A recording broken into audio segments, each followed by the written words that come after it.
Okay, for the next part, I went ahead and opened up the left side part that we had already done from the previous right side part. So as you see right here, I'm going to go ahead and rotate this up and move it around, and you see that the slot that we need to mount the floor base in is missing. So I'll go ahead and click on the inside part of that part, and we will go ahead and make ourselves normal to that. I'll create a new sketch, and I'll use corner rectangle as you see here.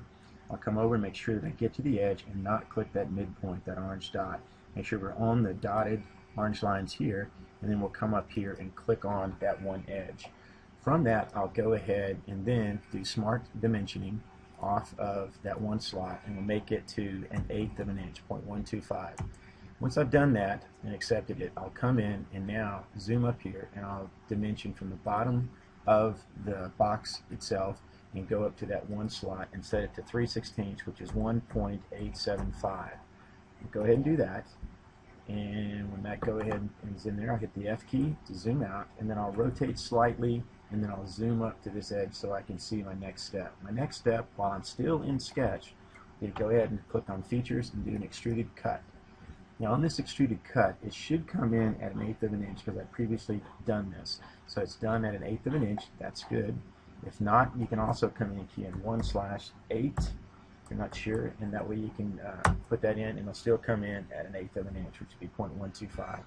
I'll go ahead and accept this, and it should go ahead and make the cut, we hope.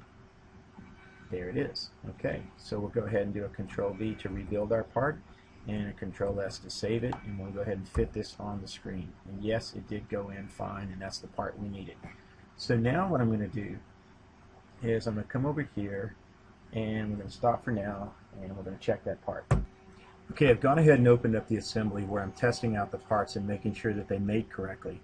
We're going to go ahead and come over here to Insert Components, and as you see here, I'm going to go get that left side part. And once I get the left side part, I can kind of pre-position it out here on the screen so I don't have to do too much rotation to get the thing to mate correctly. So I've gone ahead and placed it out here, and now what I'm going to do is go ahead and use my arrow keys and rotate up to the bottom of the assembly. I'll go ahead and click on this one face, and as soon as I do, the mate command comes up. I'll go ahead and mate it to the bottom of this other part here, and as you can see, it moved up accordingly. Go ahead and check that off, and then now at this time, I'm going to mate this face here with this face on that one finger there. I'm going to go ahead and accept that, and that looks pretty good so far. Now what I'm going to do is select on this particular face of this finger and that face right there, and it should come in correctly as you see here. I'll do a Control 7, and then at any given time I can do a Control 1 to see the front of the face and see that all the joints match up correctly, and they do. And I'll do a Control 2 to go around and look at the back, and here you see where we're actually going to slide the wooden floor into the back of it right there.